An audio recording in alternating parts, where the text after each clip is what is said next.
Hi, folks. Welcome to Search Wizard's latest in our series of informational webinars for continued learning and self-improvement. Today, we're pleased and honored to have with us Mr. Torin Ellis of the Baltimore, Maryland metro area. I've learned that a number of you know Torin personally and that many others of you know him by reputation. Mr. Ellis has an extensive recruiting background, as well as being a career coach, a sales and sales leadership mentor, a youth mentor, a true subject matter expert in the field of diversity recruitment initiatives, which is going to be the focus of today's presentation. Torin's formal education was completed at the University of Texas, San Antonio, and during the past two decades, he's founded the Torin Ellis brand, which is a boutique rapid response recruiting firm. He also founded and is the principal of Method 1518, through which he has conducted public speaking and leadership seminars to over 10,000 youths around the country, focusing on employment trends, as well as Illusory, a specialized boutique staffing firm specializing in recruiting sales talent in the telecom industry. Torin's a true human capital strategist, an interview architect, an ambassador for recruiting and diversity efforts, and a renowned public speaker, video documentarian, and author. Torin, welcome. Thanks for agreeing to be here today and sharing your wisdom with the Search Wizards family. And I most certainly appreciate it. When I received the invitation from Melinda, I definitely wanted to make sure that we participated. And Dan, thank you for facilitating the gathering of information and compiling the introduction and reaching out to the participants. And my biggest and most sincere thanks goes out to the individuals who decided to take an hour out of their afternoon to spend with me and with others to discuss diversity and inclusion in the recruiting space. Shameless plug right there on the screen for those that can see it. So if you have Sirius XM, I'm actually on channel 126 each and every Monday in the 4 o'clock hour, discussing career development, diversity, disruption, and trying to do something for an audience that has largely been ignored as it relates to professional development, i.e. an African-American and or a diverse audience. And I'll share with you all that, that whole Sirius XM piece, it didn't come about easily. I actually chased down every major syndicated outlet in terms of radio. I chased each of them down, the ones that focused on a diverse audience, African-American audience, for 3 to 3.5 years. There was one channel that I went after about 6 or 7 months longer than all of the rest of them, but with the same level of frequency for almost 3.5 years, I chased down the opportunity to just simply have 3 minutes on the radio each and every Monday to talk about career development. All I wanted was 3 minutes. And what they kept telling me was no. They kept saying that the audience did not care about professional development. Huge disappointment for me, but we had to keep doing. We had to keep going after it. And so finally in December of 2015, Karen Hunter gave me 7 minutes on her show. And those 7 minutes turned into a 1-hour interview. That 1-hour interview wrapped up into another 1 hour the next day. And so here we are each and every Monday discussing, the things that we discuss. So today's theme is chasing now. And what I want is for individuals on the on the webinar to understand the value of diversity today and not tomorrow. And I'm going to be a bit unorthodox. And so if in fact this is one of the webinars that you expected to get on and learn about Boolean search, or you wanted to get on and uncover a variety of groups targeting, a diverse audience, or you wanted to hear about Google Images and, how you can leverage them in the process, this is not that webinar. And the reason it's not that webinar is because in all sincerity and all honesty, I just really believe that the people that are on the webinar are more skilled than that. I believe that all of you, to some degree, plus or minus, you are very good at the basic blocking and tackling as it relates to the search process. And so I feel like it would be, a disservice to talk to you in that regard, because you have so many other people out there, one, that are far better equipped to teach you and to tell you about sourcing, some of which we'll talk about a bit later in the call. But more importantly, that's what we get in terms of normal conversation more often than not. And so today I wanted to have a bit of an unorthodox conversation and to really talk about just the mindset and the empathy involved with diversity and inclusion initiatives, and how that empathy and that mindset are what's going to become germane to your being able to do a better job if in fact you are truly dialed into wanting to do a better job. You see, for me, I understand that the cadence, the beat around this whole conversation has been brewing for several years. But here's what I want you to know. For me, I'm not a Johnny come lately. And so this particular magazine, it's a Techway magazine. It's a local magazine that's now defunct here in our area, but you can't see it all that great. But down in the bottom left-hand corner, it's addressed to me. It's from 2002, and it's a magazine that I tend to carry with me when I go from city to city, delivering presentations, especially presentations related to diversity and inclusion. The reason why this magazine is here front and center for you is because I want you to understand that for me, I started my recruiting company with a friend in 1998. And I didn't have a business plan, and I most certainly didn't know what I was doing. I just knew that I would do, or I assumed that I would do the same thing that I did inside of MCI Communications. And inside of MCI Communications, I was responsible, or I took on the responsibility of hiring my own people for my team. And the reason I did that is because I didn't feel like human resources was doing a good enough job of getting me the type of person that I felt would be successful in a call center environment. It's not that human resources wasn't good. They were just overworked. We were inside of a building with about 500 people, and our turnover was 500%. Throughout the course of the year, we would literally lose every single person in the building about 4 or 5 times. And so I knew that they were just in a constant cycle of having to hire individuals at $7.07 an hour plus commission. And so that they could not possibly provide me the type of attention that I thought that I needed to hire people. And so I went out and started hiring my own people. And when I left MCI in 1998, I had the most efficient team in the entire state of Maryland, one of the top 10 teams in the entire country, and we were ranked one of the top 100 teams out of 700 in the entire country as it relates to productivity as well as tenure. So I felt like if I could do the same things that I did inside of my team for other organizations, that I would probably be a pretty good recruiter. So in 1998, when my partner and I started the business, I had always had some level or some sense of diversity recruitment. While it wasn't as pronounced as it is today, I still was doing diversity recruitment by default, because by default, I would tap into my networks, and I had networks of individuals that were diverse. I was trying to fill sales and sales leadership positions for tech companies. And so I was able to go in and pull diverse talent and place them inside of these organizations that largely did not have any diverse representation. So in 2002, when this article came out, it talked about the endangered species, and it actually juxtaposed what we know now is, the millennials, but then they were looking at the young people becoming a rarity inside of tech executives.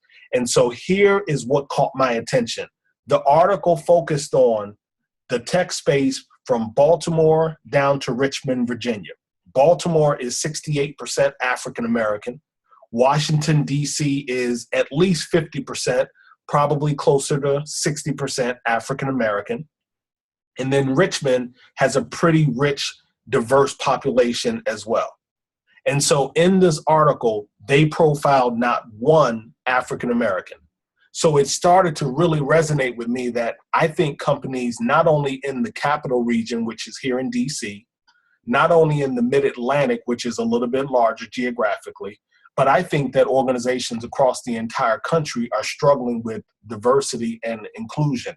And so it was this particular article that really set me on a course to trying to do my very best as it relates to placing diverse talent inside of organizations, especially the organizations that had an affinity for diversity and inclusion. So today, here's what I want us to chat about. I want us to talk about just these 3 items. I want to keep it pretty simple, but I want to talk about developing the value proposition for a very strong D&I initiative.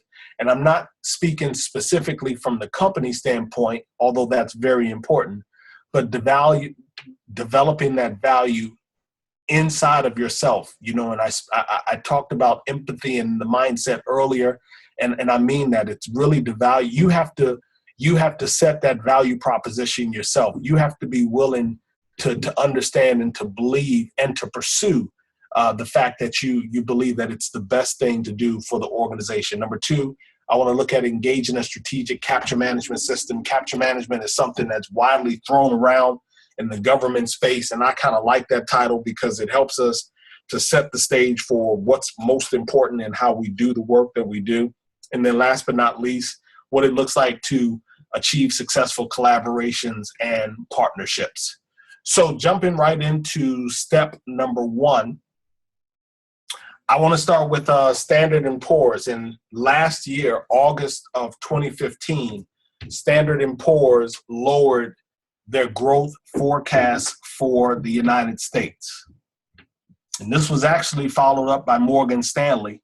And basically what they did when they lowered it in terms of that growth forecast, they lowered it because they said of the low emphasis and the challenge of low wages. So there was not enough of a conversation in the corporate or the halls of corporate America as it relates to the low wages. Let me just pause for a moment. This, for me, is not a political conversation. So I'm not tying any of what I'm saying to any of the parties that are out there. I'm simply talking from a business standpoint. Standard & Poor's, Morgan Stanley, and I think one other individual or one other entity, they lowered their growth forecast for the United States because they said low wages was an issue. And that warning, they felt, should also be attached to the fact that it was hampering growth. If people don't have income, then they can't invest and they can't be a consumer and purchase the way that we want. And so without a lack of income, that simply says that unemployment is probably skewed, if you will. Underemployment is skewed, if you will. And so for me, that directly ties to, the diversity and inclusion initiative, because far too often we always hear organizations say that we cannot find the right talent when we know that there's a battlefield of talent out there, but that battlefield of talent is often ignored or they don't show up on the radar for whatever reason. One final point is that the economies of the 150 largest metropolitan areas cover 80% of that activity, our GDP activity, that is. So if you look at places where I'm sure many of you are seated right now, where many of you are doing your work, you are most likely doing work in one of the 150 or several of the 150 largest metro areas that are contributing to almost 80% of the GDP activity for the United States. The deal is this. We all know that the composition of the demographics are shifting. And so when you look at this graph right here, you can see what it looked like racially in 1998 here in the United States. And you can see what it looks like in 2040. They tend to think that, and they consider minorities as African Americans, Latino, Hispanics, Asians. They tend to, when they lump that the category or that ribbon around the category, that group of people will hit a majority status in 2042. People are off by 1 or 2 years, if you will, 2042. And so for me, I simply say, why wait until then to begin recruiting inside of those organizations where we can begin to recruit inside of, I'm sorry, not organizations, those demographies, we can begin to recruit inside of them right now. This shift that's taking place in terms of demographics is also a shift happening in terms of the workplace. And so when you look at developing that value proposition, you must know that when millennials are coming into the workplace, when more ethnic groups are coming into the workplace, more religious groups are coming into the workplace, more gender groups are coming into the workplace, when you have more of these individuals coming into your workplace, there's one thing that's extremely important, and that's the transfer of the knowledge, the networks, and the processes necessary to build your businesses, necessary at all levels. So it doesn't matter to me what department they are rolling into, what business unit they are rolling into. It doesn't matter to me what department or business unit you are recruiting them for. There is a huge need for someone to pay attention to the value intrinsically tied to the transfer of knowledge, of networks, and processes so that the business does not take a hit, so that the business continues to move forward the way that we need it to move forward. What we are not doing in recruitment, especially as it relates to D&I, is we're not asking for the bar to be lowered. We're not asking for mediocre talent to be brought in. We're simply asking for individuals to step up and be in a position so that when we do bring new talent in, whomever that new talent is, that we place them in a position so that they can win, that they can hit the ground running sooner rather than later. I like to call them push play talent. We really want them to be able to come in and make an impact in a relatively short period of time. The shift in demographics and shift that's taking place in the workplace is even more critical among less sexy brands. And I can name a few of those less sexy brands, like Marlboro cigarettes, not real sexy these days. GM, no people are not clamoring to work for GM. They are certainly getting their fair share of talent, but they're not struggling to have people really want to work for their organizations. And so when I think about brands that are categorized as less sexy, they can be very strong organizations like IBM, really good organizations doing really good work, but they may have to work a little bit harder. You as the recruiter may have to work a little bit harder to make that organization attractive to an audience that is of a diverse nature. But the point being, we all can work to make our startup organizations, mid-sized organizations, enterprise organizations equally as attractive if we put forth the effort. We must simply know what the challenges are. And then the last thing that's important on this particular slide as it relates to creating that value proposition is that it requires each and every one of you to level up and to level out. And what I mean by that is that you cannot be afraid to enter into a meeting with a senior level individual and place the demands of the business on the table. You cannot be afraid to enter into a meeting with a senior level individual and share with them the sentiments inside of the organization, the fact that diversity may be lacking inside of the organization.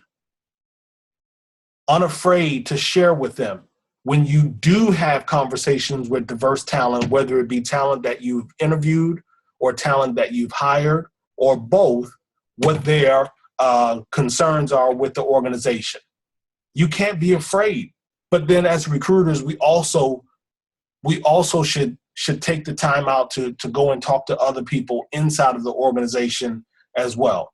Maybe people that we've recruited 12 months ago, 18 months ago, but it's sometimes better to just simply talk to other people, period.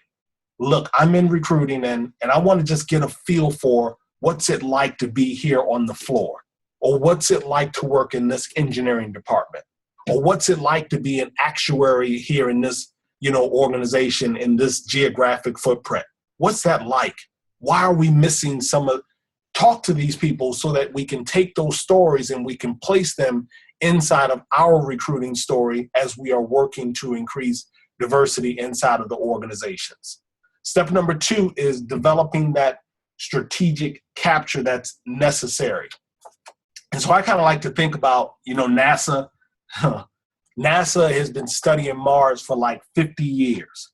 And they have well over 800 formal agreements in place. And those agreements are with companies like Russia and Germany and Japan and so many others.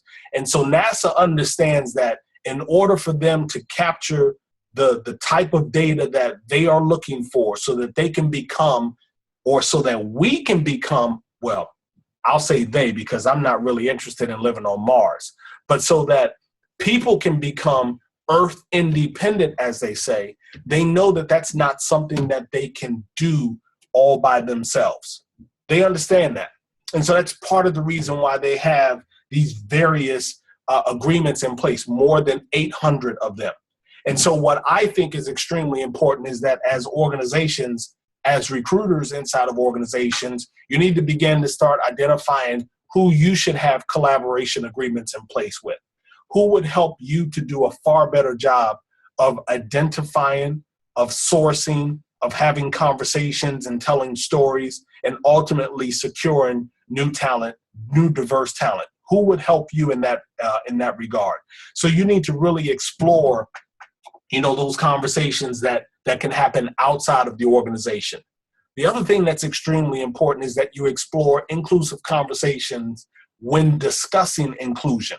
And I don't really want to mess this thing up. So what I'm going to do is I'm going to share with you all a chart. So when I send the slides out to Dan a bit later after the conversation, it's going to have a link inside of it to a chart. But one of the challenges that so many people have when they do have those level up and level out conversations is that they always tend to talk about diversity from a sanitized angle. Or they talk about it from an angle that alienates the powerful person in the room, which 8 or 9 times out of 10 happens to be a Caucasian man. And so one of the things that I did earlier this year, I did some training for social talent out of Dublin, Ireland. I did about 2 to 3 hours, 2.5 hours of training on something called covering, Covering. And covering refers to a book, or shall I say, in my covering sessions, I took most of which from a 1963 book by Erving Goffman, who was a psychologist. And for Erving Goffman, it was a really simple proposition. His book, Notes on the Management of Spoiled Identity, again from 1963, examined how individuals protect their identities when they depart from approved standards of behavior or appearance. And basically what he's saying is that people tend to want to manage their impressions of themselves. And if they feel as if they are moving away from the way that you perceive them to be, then they are in some ways going to retreat. And so one of the things that I did, which was extremely successful in that training, is that I focused on the 4 ways that people cover. And I'll make sure that you get this chart. But everyone covers inside of the work environment. Every single person, to include the Caucasian white man. And so people cover along one of 4 axes, whether it be something related to their appearance, whether it be something related to who they are associated with, their advocacy, or their affiliation.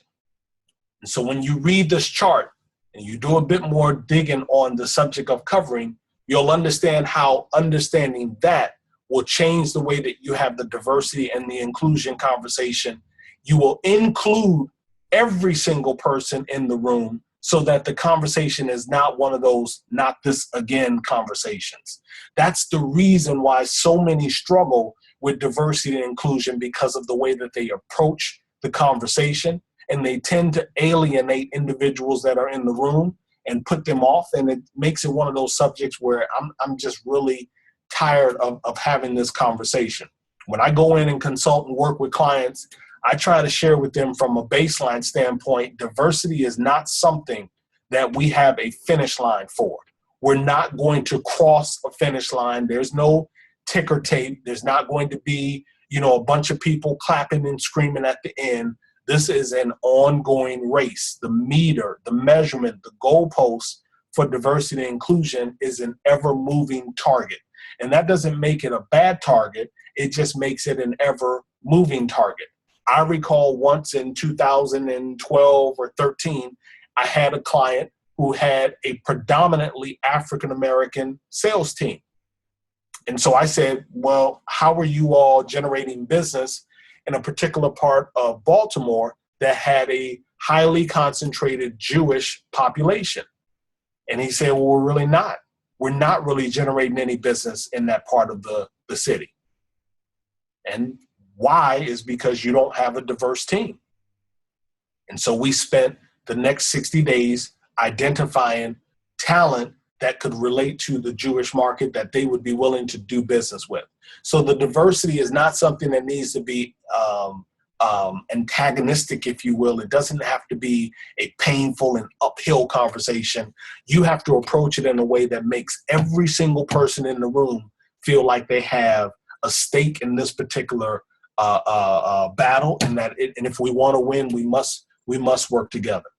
I want you all to slow down in order to speed up. So you have to be willing to set that baseline. You have to be able to look at your organization and whatever department that is, and you have to set some level of a baseline. That doesn't mean assign a quota to it. It doesn't mean that you have to assign a percentage to it. Intel did a phenomenal job last year or earlier this year when they set out last year when they set out to hire 40% or 40% of their hires in 2015. They wanted them to be diverse. They actually exceeded that. They hired 42% that were diverse. Intel did that. They set a number, they put a percentage on it. I'm not suggesting that you have to do that, but what I am suggesting is that you have to set some level of a baseline. And in order for you to do that, you have to truly understand your culture and you have to corner the recruiting challenge. I have sat in meetings. One of the last ones that readily comes to mind was SourceCon 2015 in Dallas. And I was on the panel for diversity, the conversation around diversity, and someone in the room, they stood up and they asked a question. And basically, I'm paraphrasing the question, but the basis of the question was, well, I just don't feel comfortable. I don't feel comfortable looking for diverse talent and only presenting diverse talent.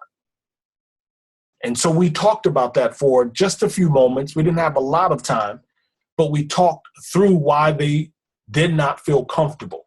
And so what we ended with is that it's the right thing to do inside of the organization. And so we kind of ended on a very good note. But you have to really understand your culture, and you have to be willing to stand up to that recruiting challenge. That means standing up to the decision makers that are in the interviewing cycle. That means pushing back on leadership when they simply say, we want someone in the seat right now. You need to figure out a workaround as to how you can continue to put forth diverse talent in the level of consideration and still be able to continue to get the job done. And I found that the way that we win in these conversations is I always approach them as a very active listener. I'm always looking for the solution, and I'm always looking for a way to scale the effort. How can we do that? And I think that one of the ways that we've always been successful at scaling the effort is making sure that we include each and every individual in the organization, or shall I say, as many of those individuals as we possibly can. Last step in the process for today is really trying to achieve the results. And so I grabbed this because it's outside of the recruiting space, but it touches on the diversity and inclusion conversation that's happening all around us. It's happening in almost every industry as it relates to the lack of diversity and inclusion, to include the big screen. And so when I saw this, I saw a couple of things in the message. One, I saw some diversity, but two, it's what's behind the guy running. And sometimes you just have to blow stuff up. And so inside of your recruiting, function, your team, sometimes you have to blow up some of the processes in order to get to the results that you really want. So number three, last but not least, in terms of our being able to increase, diversity and inclusion efforts and success, you have to really work hard to identify some of the tools that will work best for you. And so for me, for instance, on LinkedIn, I look at competition. I look at market potential of companies on LinkedIn. I look in schools, I look in groups. I do all of the things that you all do, but I do them a little bit differently, if you will. And I'm always looking at the people, for instance, who have provided someone with, what do you call that, a recommendation, if you will. I look at people who have ticked off whether or not a person knows C++ or whether or not they know CRM systems. And I go through each one of those individuals and I look at the individuals that they know, and I'm trying to create a spider web. So I'm utilizing LinkedIn as much as I possibly can, but not just on the surface, not really looking at Torin Ellis's profile, but I'm looking at some of the other tentacles attached to Torin Ellis, because I don't want what's on the surface. I'm trying to get below the surface. And so when I'm using LinkedIn, I'm often trying to go a little bit deeper than possible. I get inside of the groups, and I'm sure that you all get inside of the groups. So for us, it's really about using the tools that are out there. Social talent, I mentioned them earlier. If you are a person who is struggling with Boolean search, or you'd like to have an individual or an organization to walk you through what successful Boolean searching looks like, I highly recommend you look at Social Talent, which is socialtalent.co out of Dublin, Ireland. They train some of the biggest organizations internationally. They train some of the largest organizations here in the States, and they do a very good job of that. You need to definitely look at some of the plugins that are out there: Reportive, Connectifier, Email Hunter, LastPass, 360 Social, some of those that are there, and probably so many more that you all know. But the bottom line is the tools are definitely going to be helpful in the process. But the one tool which we have ignored, or shall I say we've gotten away from, is the phone. I live and die by the phone. I don't live and die by email. I don't live and die by hashtags on social media. I don't live and die by in-mails. As a matter of fact, I don't send any in-mails at all. I don't do any of those things. I do everything that I can to find a person's phone number and to have a conversation with them, because I have lived by it, and I agree. I believe it to be 100% true. No matter what technology comes about, people do the best job of recruiting people. And so I think that people find favor in discussing the opportunity with me, whether it be direct benefit or whether it be so that they can gather the information and pass it along into their network. I'm a pretty good conversationalist. And so I think that the strongest tool that we have in our arsenal is the telephone. And I don't do a lot as it relates to, lists. I was going back and forth with a really popular and strong sourcer, and we were going back and forth, and he shared with me that when he works on a software engineering or developer role, he tends to put together a list of 1 to 200 potential candidates. And I was like, wow, I tend to put together a list of 25 to 50. And more often than not, I can get my search done before I get to my 50th name. So I love the phone. I want to encourage each of you to partner with community groups and schools in the local area. There's a reason why that's there. The school piece, and I'm doing a presentation later this week in New York City. And one of the things that's extremely important is that schools are losing a great deal. And when I say schools, I'm speaking colleges and universities.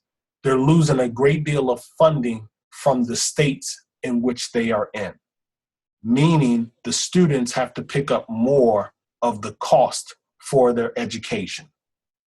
And so without a whole lot of detail, what that simply means is that a lot of diverse students, African Americans, Hispanic, and Latino populations specifically, in those three, a lot less of them are going to be going to school in 5 to 10 years because they're not going to be able to afford it.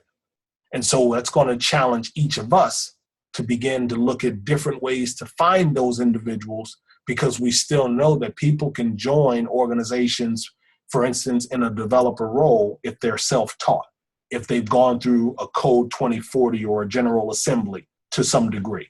So we need to be, aligned with community groups and schools so that we can find this diverse talent that we're looking for, because we may not necessarily find them in community colleges and on college campuses. And then last but not least, the three individuals at the bottom, they do a phenomenal job in the work that they do. Karen Fleshman is her real name. She does diversity and inclusion training. She's out of the San Francisco area. Project Include, if you take a look at them on Twitter, started by Ellen Powell, who used to work for Kleiner Perkins, and Erica Joy, who's now at Slack, and Laura Gomez, who founded Atypica, which is an organization that helps you peer inside of your ATS system. It's about 6 or 7 strong women in the tech space.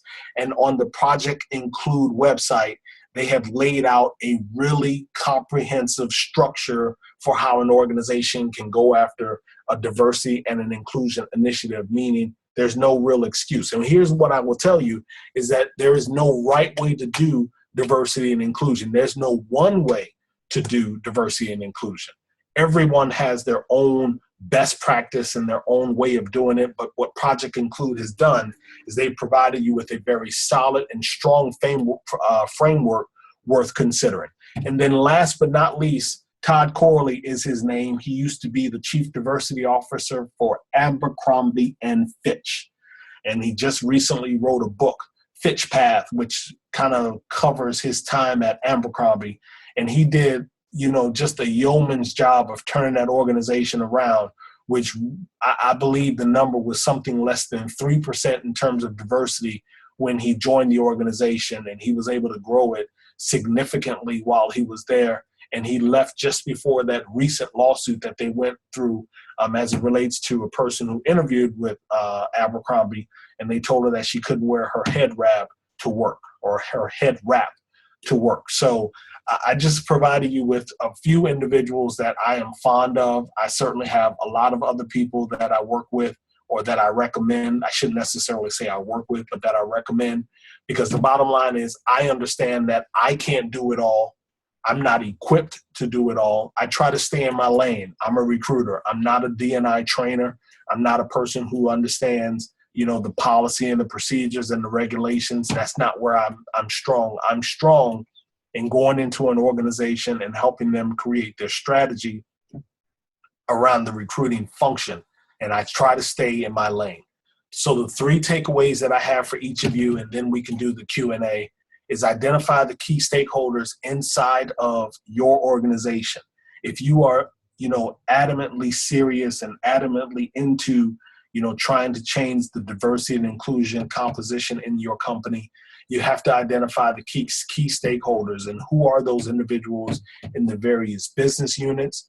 Who are they in terms of management? Who are they in HR? Who are they in the C-suite? Who are they in terms of external partners? Who are they in terms of ancillary resources? Who are they in supplier diversity? Who are the individuals that will help you to do a better job of identifying and increasing the diversity quotient inside of your organization? What resources do you need beyond money? Of course, the money is great, but what do you need beyond money? Do you need to align with those individuals? Do you need to have off-site meetings? Do you need to be able to bring talent into the organization because you all are not equipped to do it? Does it mean that you bring in one of the 3 consultants or some other? What resources do you all need in order to make it happen in your respective environment? Because each and every environment is unique. And last but not least, avoid Bandaids. Don't go after doing things just because it feels good for the moment. Go after things because you've thought it out, feel like it's going to provide you with the results that you are looking for. Be willing to evaluate the effort that was put in, the checks and the minuses, recalibrate as necessary, and then strike again. Going back to something that I said about 20 minutes ago, there is no finish line for diversity. The work that we do is something that has to be done each and every day. And the last thing that I would ask any of you and each of you to not do is to participate in any more articles as it relates to the lack of diversity conversation as a thing. I am so frustrated and tired of these major media outlets discussing the low percentages of diversity inside of tech companies that it just makes me sick. And so I refuse to do another article where I'm going to be quoted next to someone that says something about, Google's workforce is only 3% diverse. We know that. Why don't we focus on how to make it better? Call me when it's time to do an article that focuses on how to make it better. So when people see Torin Ellis coming, people know that it's going to be a positive and a productive conversation, not an agitating, negative, Debbie Downer type conversation. I'm here so that we can get the results. Dan?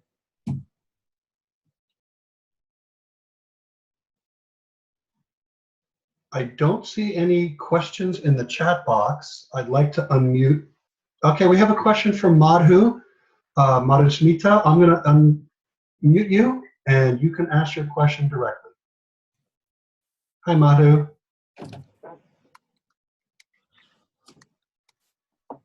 If you'd like, I can read your question or you can speak directly to Torin. That'd be great. She says her mic is not working. Madhu's question, Torin, is when you're focusing on diverse candidates, how do you initiate the conversation? Do you make them feel they are diverse persons or talk to them like you talk with non-diverse candidates? So Madhu, great question. And I talk to them the same exact way that I would talk to you right now. And provided that, and again, I'm not trying to go into too much detail, but provided that, I've done the quality screen and I'm prepared to go out and, have that conversation. I really just kind of meter whether or not when I speak with you, Madhu, am I going to approach you from the standpoint of a direct or potential direct candidate, or am I going to discuss with you this conversation from the angle of a potential referral source? And I will be honest with you, 7 out of 10 times when I have a conversation with people, I treat the conversation from the angle of a referral source. And that's just my own personal preference. Again, I enjoy speaking with people live, not email. But even in my email communication, I tend to use that angle because I feel like people are smart enough to make the decisions that make the best sense for them and for their family. And so as a recruiter, I do not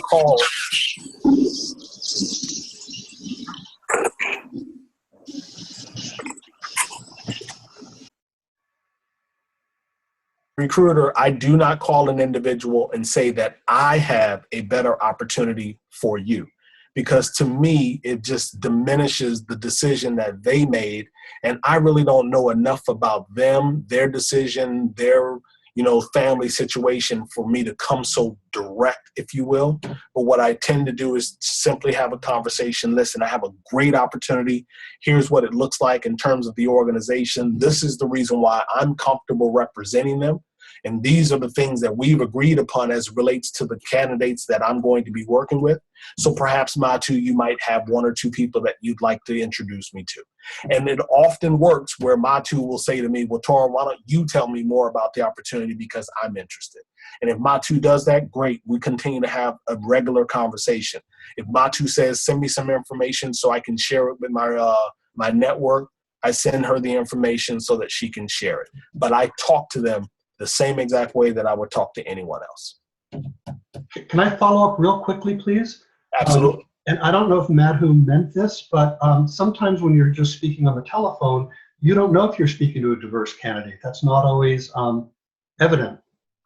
Is it appropriate to ask the question if you're focusing on diversity, if they are representative of one of the diversity buckets that companies are focused on increasing share of?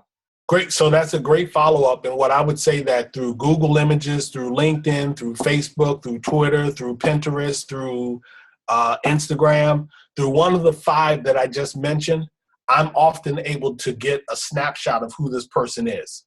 So it rarely is an issue for me as to whether or not a person fits the category of diversity. Remembering that diversity is broadly defined, and it's not just one thing or another. So I'm often able to find some data point or something that reveals to me that they would categorize or be categorized as diversity or as diverse according to my client's requisition. Does that make sense? Sure does. There was a follow-up question from Matt herself. Is there any good tools you could recommend for gender inclusion? Did she say for gender diversity? Gender inclusion, yes. Oh, gender inclusion. There personally, I have not found any one tool that works better over the other one. I believe honestly that all of the tools, play some level of they have an impact on the work that we do. So again, I just mentioned 5 of them from a social media standpoint. Women are heavily index on Pinterest and on Instagram. So, Matu, you may want to do some really good searching on Pinterest and Instagram. And in that regard, that's where your Boolean searching is going to come in more play. If you know a person's email address and you can do the syntax in Google and you can, put that in and get to them on a Google screen, on Instagram, then you'll be in a better position. But I think that anything from a social media standpoint is going to readily identify women. Now, when you start to talk about, tools that only identify, like women in accounting type, I don't know any tools like that.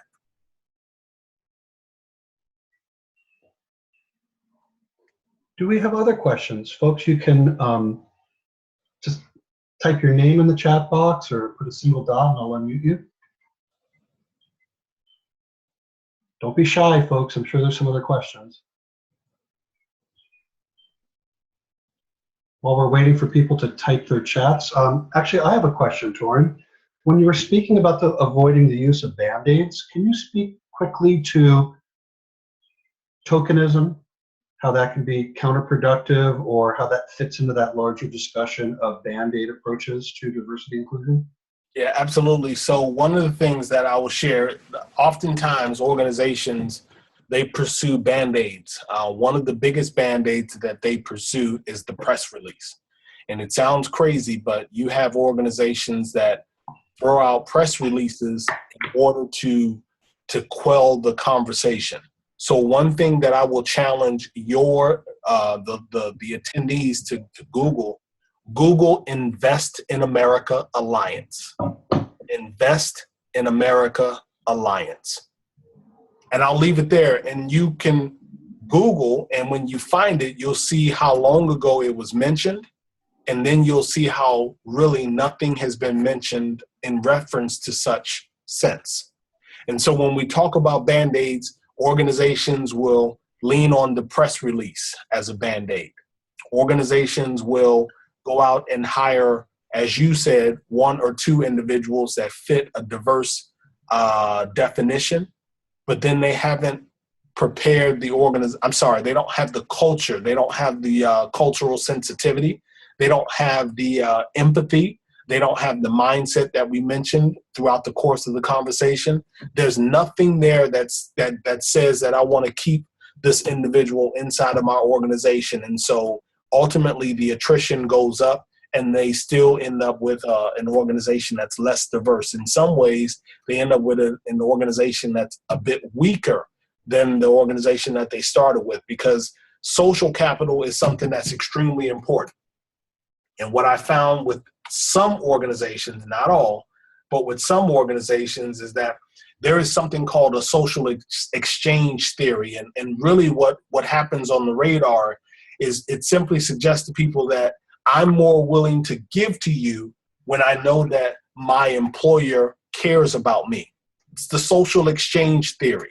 And so if you are just simply bringing people in just for the sake of bringing them in, but you don't really care about them. And Dan, by the way, this is not just from a diversity standpoint. This is from a people and personnel standpoint. If you don't care about me as an individual, then I'm really not going to care about the growth of your organization. So I just want companies to avoid the use of Band-Aids. Be very genuine in your effort. If it takes a little bit longer, so be it. Let it take a little bit longer. I recently worked on a search for a major real estate play out of Seattle, Washington, and they specifically wanted me to give them nothing but diverse candidates, And they had only interviewed 2 candidates since August of last year. So from August to December of last year, they interviewed 2 candidates and were not successful in extending an offer. We worked on the search from the beginning of April to the middle of May, and we were able to close the search out, but it had to be a diverse candidate, and they were very focused on and willing to take the time out to find the right candidate for that position.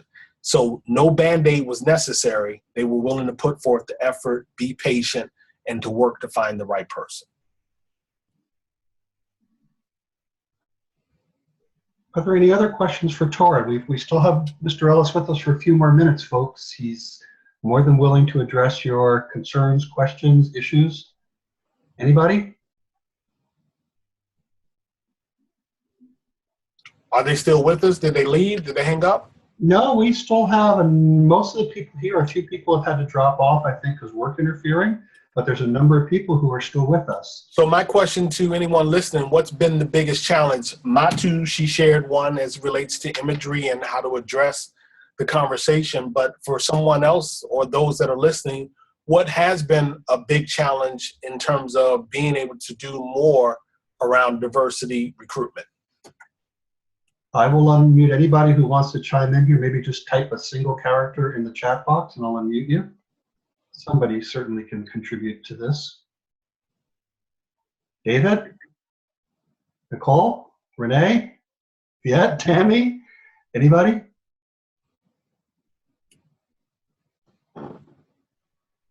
Okay, Tammy has something to add. Tammy, I'm unmuting you. Hi, Torin. How are you, Tammy? I am doing well. So my biggest challenge really is around volume, especially in the tech space.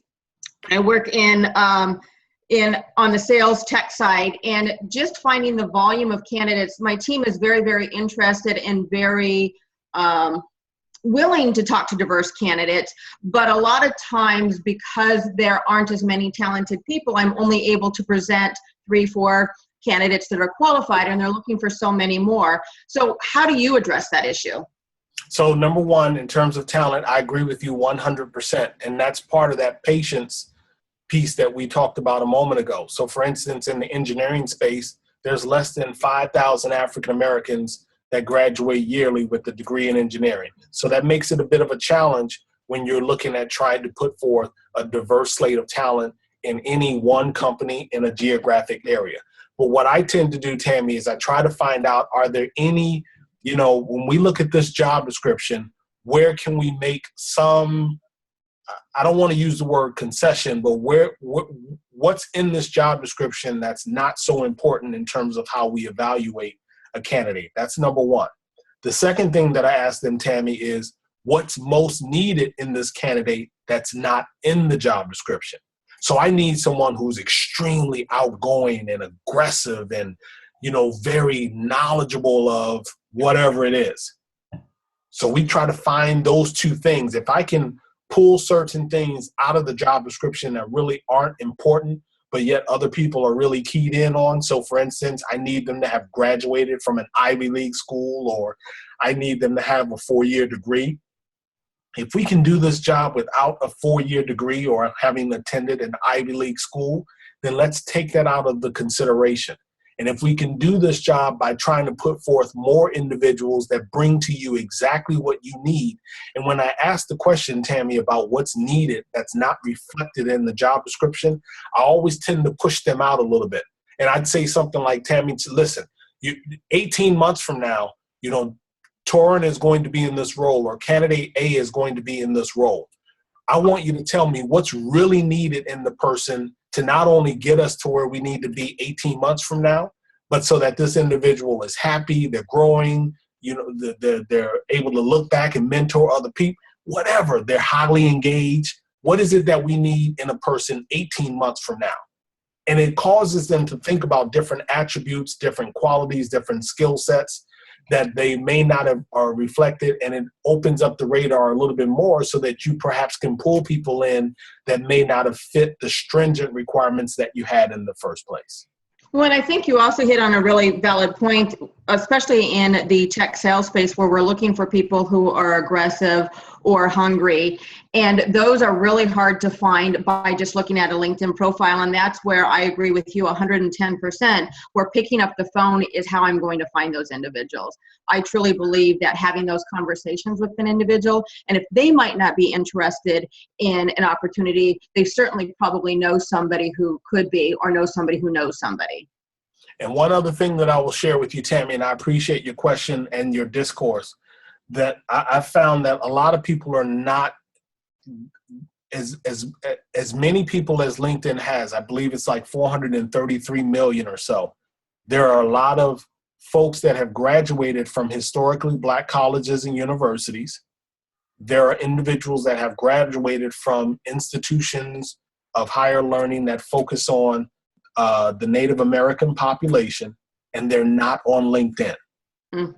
So I just want you to know that there are a lot of people still out there that are talented that we may not find on those sites. And I know you already know that, but I'm speaking specifically as it relates to this diverse population. And I'm not sure, I don't have an answer as to why that is, but I've often found that there's not a lot of there's a lot of individuals missing, I should say, from these social media footprints. I would agree with you on that point as well.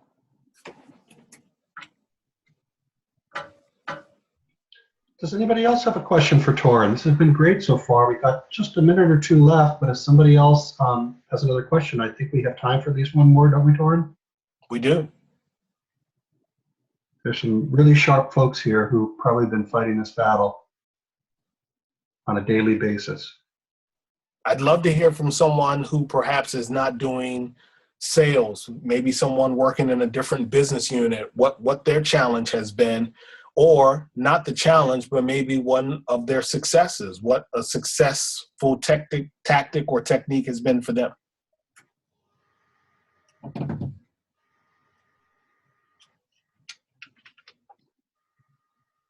At the risk of putting them on the spot, I know we have one of the most talented sourcers with us, Viet Tran, who's also a member of a diverse population. Viet, can you speak to the challenges that you've come across and finding the purple squirrel, but also I guess for me, when it comes to diverse recruiting, has always been, if you can't find them, or you gotta go and make one, right? So my challenge, or the industry challenge, has always been, how do we get more folks with diverse background into the pipeline of being a software engineer, or being from that perspective? So that's a lot of outreach, right? That's a lot of early, I guess, high school or junior high type of investment. So I think with the way that a lot of companies are doing now is, giving out scholarships, doing hackathons at a very young age, it's going to help that in the future. I don't think diversity recruiting or diversity like workforce as a whole can be solved in the next 5 or 10 years. It has to be a generational thing. And right now we're all, Google, LinkedIn, everybody's having these, departments that are out there fighting over from, a very small population. And it's, it helps when, I don't know, it's basically, I think what you said earlier is about press releases, right? You're going out there, you're saying, last year we did XYZ for diversity, but what the real metric should be is like, how are we investing in the next generation of diverse candidates or diverse workforce to come up with the talent that we need? So I think it's a bigger issue for STEM in general. Just how to get more kids into STEM rather than, I guess, the arts and that kind of stuff. So that's just my perspective when it comes to diversity, right? So I guess it's just my perspective.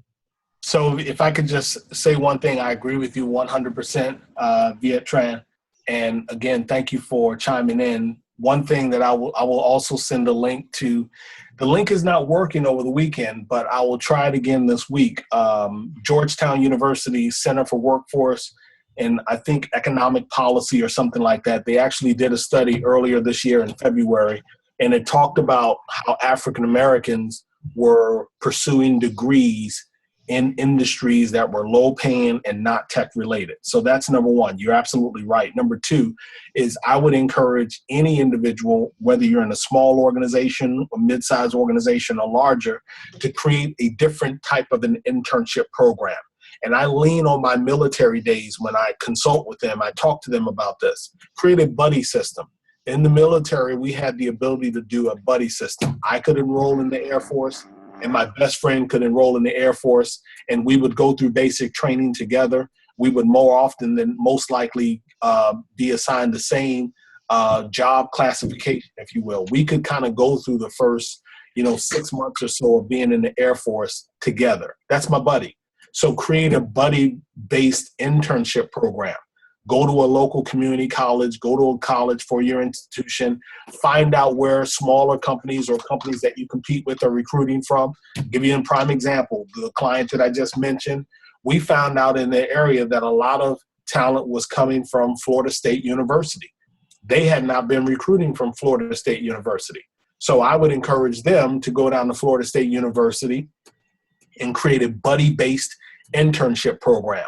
And it has rippling effects. Number one, if I'm attending Florida State and I'm going out to an area where there's already a whole lot of Florida State alumni, there's already interest in me and going and participating inside of that internship opportunity, possibly joining that organization, so on and so forth. So I encourage you to continue to think and talk the way that you are, and try to be a bit strategic about how you do for perhaps maybe an internship program in the company that you support. Well, Torin, we've taken up more than the hour of your time. This has been fabulous. I look forward. There'll probably be a lot of people who were unable to join us because of it being a busy Monday, and we'll send them out a copy of the link to the video that we're creating, and we will have your slides to send out on a selected basis of people who want to review them. Thank you again for your time. Thank you all for taking time out in your day, and I hope you'll join us again next month. Torin, you're open to having people contact you directly through LinkedIn, correct? People want to reach out to you directly? There you go. Awesome. Well, thanks again for your time. Thanks, everybody. It was great kicking the week off this way. So I just wanted to say thank you, Dan. I appreciate it. Thank you, Viet, Tammy, and Famatu for adding to the discussion. And if anyone needs me, there's all of my vitals. You can find me on social media at Torin Ellis, on the web at Torin Ellis. I'm an open book. Any way that I can help you, I promise I will. That's fabulous. Thanks again, Torin. Bye, everybody. Have a great day. Thank you.